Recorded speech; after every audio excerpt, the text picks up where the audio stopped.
그 일 후에 하나님이 아브라함을 시험하시려고 그를 부르시되 아브라함아 하시니 그가 이르되 내가 여기 있나이다. 여호와께서 이르시되 내 아들 내 사랑하는 독자 이삭을 데리고 모리아 땅으로 가서 내가 네게 일러준 한 산 거기서 그를 번제로 드리라.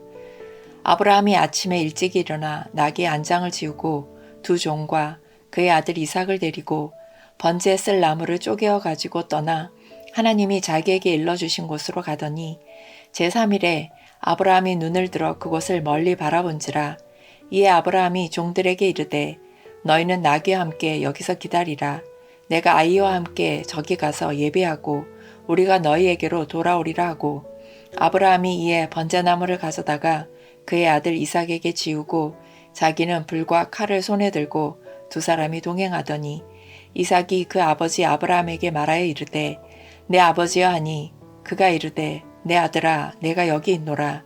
이삭이 이르되 불과 나무는 있거니와 번제할 어린 양은 어디 있나이까. 아브라함이 이르되 내 아들아 번제할 어린 양은 하나님이 자기를 위하여 친히 준비하시리라 하고 두 사람이 함께 나아가서 하나님이 그에게 일러주신 곳에 이른지라. 이에 아브라함이 그곳에 제단을 쌓고 나무를 버려놓고 그의 아들 이삭을 결박하여 제단 나무 위에 놓고 손을 내밀어 칼을 잡고 그 아들을 잡으려 하니 여호와의 사자가 하늘에서부터 그를 불러 이르시되 아브라함아 아브라함아 하시는지라. 아브라함이 이르되 내가 여기 있나이다 하매 사자가 이르시되 그 아이에게 내 손을 대지 말라. 그에게 아무 일도 하지 말라. 내가 내 아들 내 독자까지도 내게 아끼지 아니하였으니 내가 이제야 내가 하나님을 경외하는 줄을 아노라. 아브라함이 눈을 들어 살펴본즉 한 순양이 뒤에 있는데 뿔이 수풀에 걸려 있는지라. 아브라함이 가서 그 순양을 가져다가 아들을 대신하여 번제로 드렸더라.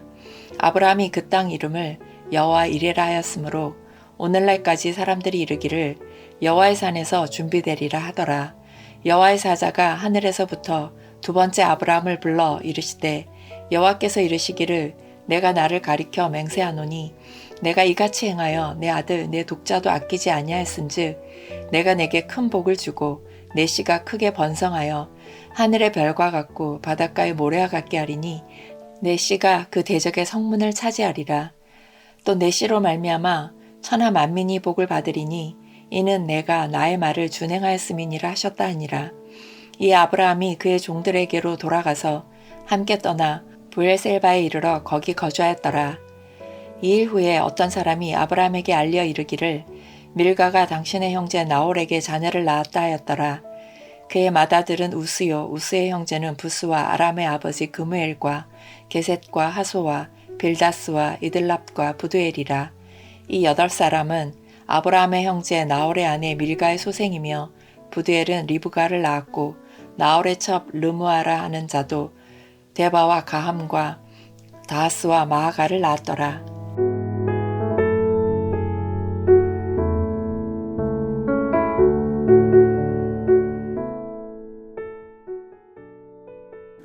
오늘 본문은 성경 전체에서 손에 꼽을 정도로 극적이고 이해하기 어려운 시험 장면을 보여줍니다.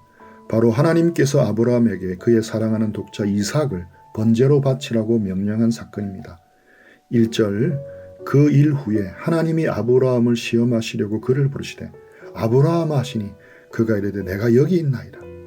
그 일 이후에라는 것은 앞선 창세기 21장의 사건들이 모두 지나간 후의 일을 가리킵니다. 기적적으로 이삭이 태어났습니다. 갈등의 씨앗이었던 이스마엘은 광야로 떠났습니다. 이방왕 아비멜렉과는 평화의 조약을 맺어 마침내 아브라함의 삶에 안정과 평안이 찾아왔습니다. 그런 일이 있고 난 뒤라는 의미입니다. 우리의 삶에 평안이 찾아왔다고 안주하는 그 순간 때로는 가장 큰 영적 시험이 다가오는 때임을 우리는 알아야 합니다. 하나님은 평안한 일상을 누리던 아브라함을 갑자기 부르셔서 시험하십니다. 이어지는 하나님의 명령은 너무나 충격적입니다. 2절 여호와께서 이르시되 내 아들 내 사랑하는 독자 이삭을 데리고 모리아 땅으로 가서 내가 내게 일려준 그 한 산 거기서 그를 번제로 드리라. 하나님은 제물로 바칠 대상을 지칭하실 때 매우 잔인할 만큼 점층적인 표현을 사용하십니다. 내 아들, 내 독자, 내가 사랑하는 이삭이라고 차례로 부르십니다. 점층법으로 부르셨습니다. 이것은 아브라함의 부성애를 극도로 자극하며 그가 포기해야 할 대상이 얼마나 귀중한 존재임을 뼈저리게 느끼게 하는 문학적 장치입니다. 이삭은 단순한 핏줄이 아니라 하나님의 약속이 담긴 그릇이며 아브라함의 생명보다 귀한 존재입니다. 그런데 하나님은 이삭을 완전히 불태워 바치라는 번제로 드리라고 하십니다. 이교도들의 인신제사를 그토록 가정히 여기시는 하나님께서 어찌 이런 모순된 명령을 내릴 수 있습니까? 이것은 아브라함의 과거, 현재, 미래를 모두 송두리째 제단 위에 올려놓으라고 요구하시는 하나님의 극단적이고 절대적인 시험입니다. 그러나 이 엄청난 명령을 받은 아브라함의 반응은 놀랍고도 차분하고 고요합니다. 3절, 아브라함이 아침에 일찍 일어나 나귀의 안장을 지우고 두 종과 그의 아들 이삭을 데리고 번제롯을 나무를 쪼개 가지고 떠나 하나님이 자기에게 일러주신 곳으로 가더니. 성경 본문에는 아브라함의 고뇌나 눈물, 하나님을 향한 향변이 단 한 줄도 기록되어 있지 않습니다. 그는 변명하지 않고 지체하지도 않았습니다. 아침에 일찍 일어나라는 이 짧은 표현이 그의 결연한 의지와 적극적인 순종을 선명하게 보여줍니다. 아브라함의 이 침묵이 오히려 그의 내면에서 요동치는 거대한 고통과 슬픔의 무게를 역설적으로 대변해 준다고 해석하기도 합니다. 아버지는 아들을 태울 나무를 묵묵히 쪼갭니다. 그 도끼질 한 번 한 번이 자신의 심장을 쪼개는 고통이었을 것입니다. 사흘이라는 무거운 시간을 걸어 그들은 마침내 모리아 산에 도착합니다. 4절, 제3일에 아브라함이 눈을 들어 그곳을 멀리 바라본지라. 그 3일의 여정은 아브라함에게 있어 피가 마르는 사형수의 시간과도 같았을 것입니다. 산 아래에 이르자 아브라함은 동행한 종들을 머물게 합니다. 5절, 이에 아브라함이 종들에게 이르되 너희는 나귀와 함께 여기서 기다리라. 내가 아이와 함께 저기 가서 예배하고 우리가 너희에게로 돌아오리라 하고. 여기서 아브라함의 찬란한 믿음이 마침내 빛을 발합니다. 그는 종들에게 분명히 우리가 너희에게로 돌아오리라고 말합니다. 하나님께서 이삭을 통해 천하 만민이 복을 받으리라 약속하셨으니 비록 내가 이 아들을 죽인다 할지라도 하나님은 반드시 다시 살려내실 것을 철석같이 믿었던 것입니다. 이제 아브라함은 아들 이삭에게 번제에 쓸 무거운 나무를 지웁니다. 6절, 아브라함이 이에 번제나무를 가져다가 그의 아들 이삭에게 지우고 자기는 불과 칼을 손에 들고 두 사람이 동행하더니. 이 장면은 훗날 자기를 매달 십자가 나무를 등에 지고 골고다 언덕을 오르시는 예수 그리스도의 모습을 완벽하게 예표합니다. 아버지는 심판과 죽음의 도구인 불과 칼을 들었고 아들은 자신의 몸을 불태울 나무를 치고 깊은 침묵 가운데 산을 오릅니다. 그 무거운 정적을 깨고 이삭이 입을 엽니다. 7절, 이삭이 그 아버지 아브라함에게 말하 이르되 내 아버지여 하니 그가 이르되 내 아들아 내가 여기 있노라. 이삭이 이르되 불과 나무는 있거니와 번제할 어린 양은 어디 있나이까. 아버지의 가슴을 갈기갈기 찢어놓는 질문입니다. 8절, 아브라함이 이르되 내 아들아 번제할 어린 양은 하나님이 자기를 위하여 친히 준비하시리라 하고 두 사람이 함께 나아갔습니다. 이 대답은 단지 아들의 질문을 피하기 위한 임기응변이 아니었습니다. 하나님의 신실하심을 향한 아브라함의 전폭적인 신뢰가 입술로 터져 나온 것입니다. 하나님은 때때로 우리가 이 세상에서 가장 사랑하는 것, 우리의 삶의 버팀목이 되는 것을 요구하십니다. 오늘 여러분이 움켜쥐고 있는 이삭은 무엇입니까? 그것이 여러분의 재물입니까? 애지중지하는 자녀입니까? 아니면 세상에서의 성공과 자존심입니까? 하나님은 여러분의 것을 빼앗아 고통을 주시려고 그것을 달라고 하시는 것이 아닙니다. 내 삶에 주신 그 귀한 선물들보다 오직 그 선물을 주신 하나님만을 진정으로 의지하고 내 삶을 주신 그 귀한 선물들보다 오직 그 선물을 주신 하나님 한 분만을 진정으로 의지하고 사랑하는지 확인하시기 원하시는 것입니다. 우리는 고난의 산 앞에서 절망할 것이 아니라 아브라함처럼 하나님이 친히 준비하시리라는 믿음을 굳게 붙잡아야 합니다. 이러한 믿음이 우리 모두에게 부어지기를 주님의 이름으로 축복합니다. 이제 두 사람은 마침내 하나님이 지시한 그곳에 도착합니다. 9절 하나님이 그에게 일러주신 곳에 이른지라 이 아브라함이 그곳에 제단을 쌓고 나무를 버려놓고 그의 아들 이삭을 결박하여 제단 나무 위에 놓고 9절의 동사를 주의 깊게 살펴보십시오. 제단에 쌓고 나무를 버려놓고 결박하여 놓고 이 장면을 묘사하는 동사들이 매우 느리고 의도적으로 나열되고 있습니다. 이것은 아브라함의 심장에 흐르는 고통의 시간을 느린 화면처럼 보여주는 문학적 장치입니다. 우리는 여기서 아들 이삭의 모습에 주의해야 합니다. 당시 아브라함은 100세가 훌쩍 넘은 노인이었습니다. 반면 이삭은 번제에 쓸 무거운 나무를 쥐고 산에 오를 만큼 건장한 청년이었습니다.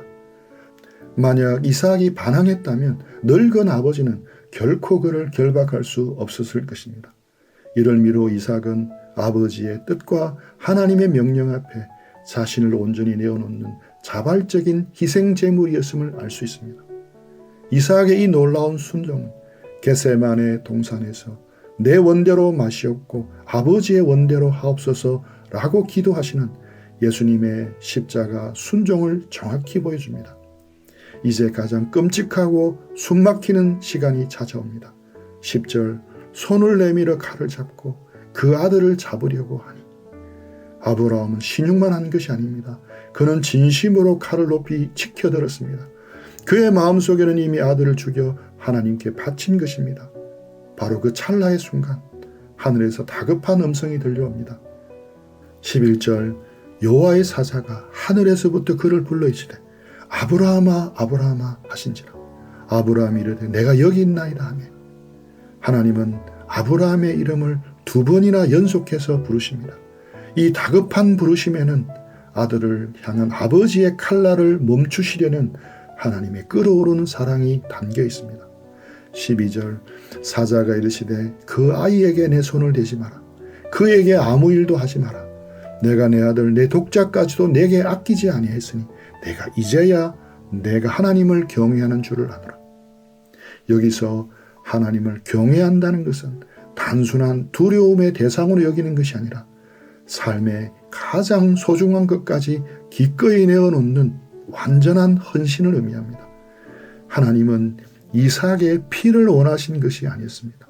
하나님은 아브라함의 온전한 마음과 절대적인 신뢰를 원하셨던 것입니다.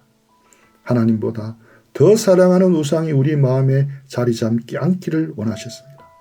13절 아브라함이 눈을 들어 살펴본 즉 한 수양이 뒤에 있는데 풀이 숯불에 걸려 있는지라 아브라함이 가서 그 순양을 가져다가 아들을 대신하여 번제로 드렸더라. 이 구절의 핵심 단어는 대신하여입니다.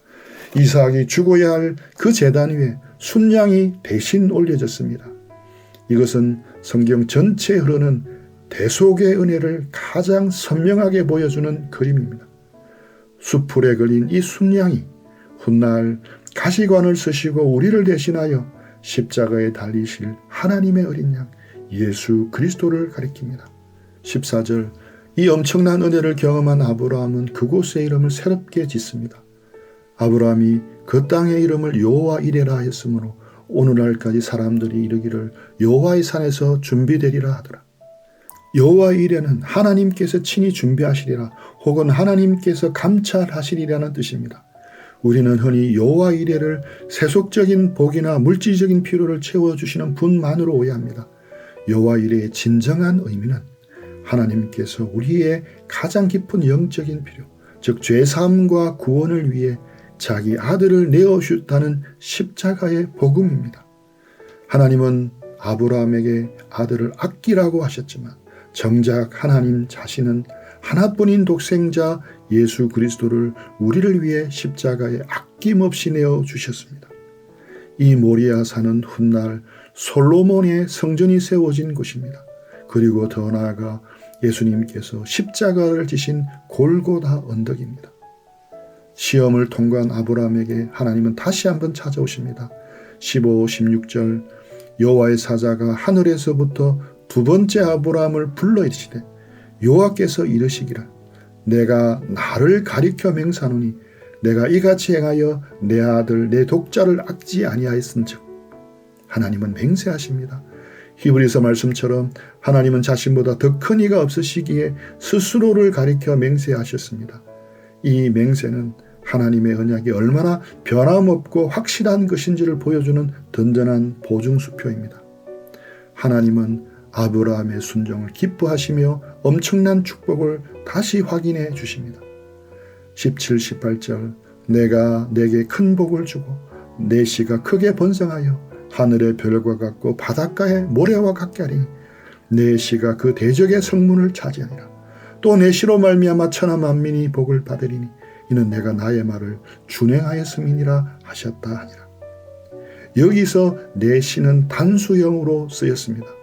이것은 역사적으로 이스라엘 백성을 의미하기도 하지만 궁극적으로는 사단의 권세를 깨뜨리실 예수 그리스도를 가리킵니다. 예수님을 통해 천하 만민, 즉 저와 여러분 같은 이방인들까지도 구원의 복을 누리게 된 것입니다. 모든 사건이 끝나고 그들은 일상으로 돌아옵니다. 이 아브라함이 그의 종들에게 돌아가서 함께 떠나 브엘세바에 이르러 거기 거주하였더라. 산 위에서의 엄청난 영적 체험은 산 아래의 평범한 일상으로 이어집니다. 그러나 그들이 돌아간 브엘세바는 결코 예전의 브엘세바가 아니었습니다. 아브라함의 믿음은 정근처럼 단련되었고 이삭은 죽음에서 건짐받은 부활 생명을 경험했습니다. 우리의 삶도 이러해야 합니다. 주일에 여호와 이레의 하나님을 만났다면 월요일에 직장과 학교와 가정이란 일상 속에서 승리하며 살아가야 합니다. 이후 본문은 나홀의 족보를 짧게 소개하며 끝을 맺습니다. 이 관계없이 삽입된 것처럼 보이는 족보는 단순한 나열이 아닙니다. 이것은 하나님의 약속이 신실하게 성취되고 있음을 보여줍니다.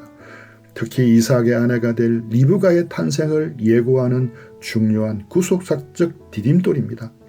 하나님은 보이지 않는 곳에서 아브라함의 가문의 미래를 치밀하게 예비하고 계셨던 것입니다. 오늘 우리가 살펴본 창세기 22장의 사건은 단순한 한 개인의 영웅적인 신앙 위인전이 결코 아닙니다. 이것은 인류를 구원하시기 위한 하나님의 장엄한 구속사가 어떻게 성취되는가를 보여주는 복음의 핵심입니다. 이 본문은 구약 성경 전체에서 그리스도의 십자가를 가장 찬란하게 비춰주는 예표입니다. 하나님은 아브라함에게 아들을 바치라고 명하셨지만 결정적인 순간에 그 칼을 멈추게 하셨습니다. 그러나 수천 년 뒤 바로 그 모리아 산 언덕에 골고다에서 하나님은 자신의 칼을 멈추지 않으셨습니다. 하나님은 우리의 죄를 대속하기 위해 당신의 하나뿐이신 독생자 예수 그리스도를 십자가에 온전히 내어주셨습니다. 아브라함의 아들 이삭은 수풀에 걸린 순양 덕분에 죽음에서 건짐을 받았습니다. 하지만 하나님의 아들 예수 그리스도께서는 그 누구의 대신함도 없이 스스로 십자가란 제단 위에 온전한 제물이 되셨습니다.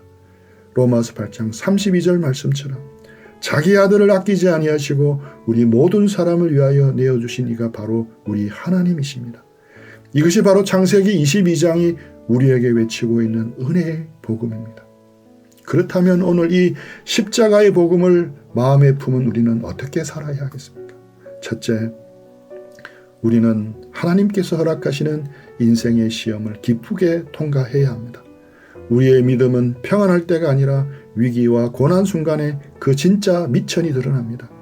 이해할 수 없는 고난이 닥칠 때 왜 내게 이런 시련을 주시냐고 원망하지 마십시오.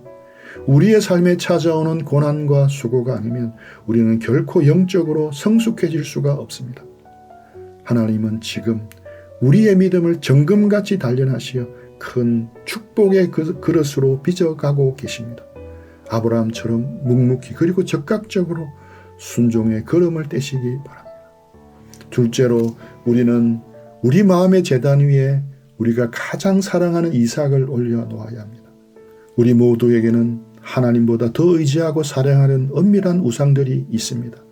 그것이 여러분의 자존심일 수도 있고 하고 있는 일에 있어서 성공일 수도 있고 통장의 잔고일 수도 있고 여러분의 자녀일 수도 있습니다. 하나님은 오늘 여러분에게 묻고 계십니다. 너는 내가 내게 준 그 선물보다 나를 더 사랑하느냐? 우리가 움켜진 것들을 하나님의 제단 위에 기꺼이 올려놓을 때 우리는 비로소 참된 자유를 경험하게 됩니다. 우리가 가장 소중히 여기는 것을 하나님께 온전히 맡길 때 하나님은 그것을 가장 안전하게 지켜주십니다. 혹 우리의 삶에 어려움이 있고 고난의 골짜기를 통과하고 있다면 눈을 들어 십자가를 바라보시기 바랍니다. 하나님께서 우리의 가장 큰 문제인 죄와 사망의 문제를 십자가에 해결하셨으므로 우리의 작은 일상의 문제들도 반드시 선하게 이끄실 것입니다. 이해할 수 없는 현실 앞에서도 하나님의 선하심을 의심하지 마십시오. 우리의 지식으로는 도저히 청량할 수 없는 하나님의 크고 놀라운 계획이 지금 이 순간에도 여러분의 삶을 향해 한치의 오차 없이 진행되고 있습니다. 그리고 이 모든 구속의 역사는 결국 천하만민인 우리가 복을 받게 하려는 하나님의 변함없는 열심의 결과입니다. 이 여호와 이레의 하나님, 선하시고 사랑하시는 하나님을 더욱 신뢰하는 오늘 하루가 되시기를 축복합니다. 우리 들은 말씀 가지고 기도하며 주님과 교제하는 시간 가지겠습니다.